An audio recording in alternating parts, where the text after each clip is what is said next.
வணக்கம். நான் உங்கள் குருவே சரணம் ராஜகோபால். இன்றைக்கி செவ்வாய் தோஷத்தை பற்றி ஒரு பதிவு.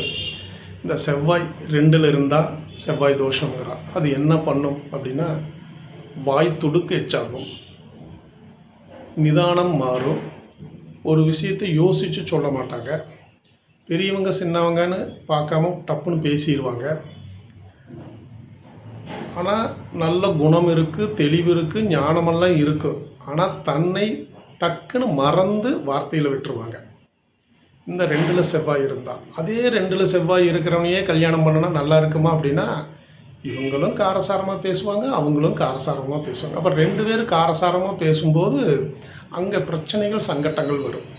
அப்போது அந்த 2ல் செவ்வாய் இருக்குது அப்படின்னாலே அதுக்கு அந்த 2ஆம் இடத்துல இல்லை எந்த வீடோ, மிதுனமோ கன்னியோ கடகமோ எந்த வீட்டில் இருக்கோ அந்த வீட்டில் சந்திரனும் சுக்கிரனும் இருந்தால் அவங்களுக்கு அந்த பாதிப்பு வராது. கொஞ்சம் சாந்தமாகவும் தெளிவாகவும் போவாங்க. இந்த 2ல் செவ்வாய் இருந்தால் வார்த்தையை எண்ணெயை காய்ச்சி மேலே ஊற்றின மாதிரி இருக்கும், சுடுதண்ணி பிடிச்சி மேலே ஊற்றின மாதிரி இருக்கும். ஒவ்வொரு வார்த்தையிலும் டப்பு டப்புன்னு பேசிடுவாங்க. இவங்களுக்கு பிபி அதிகமாக வர்றதுக்கான வாய்ப்பு அதிகம். அதிகமாக பசி எடுக்கும். சாப்பாட்டை விட நொறுக்கு தீனி மேலே அதிகமான அக்கறை இருக்கும். இவங்க தினசரி உப்பும் காரத்தை கம்மி பண்ணினாலே இவங்க சரியாயிடுவாங்க.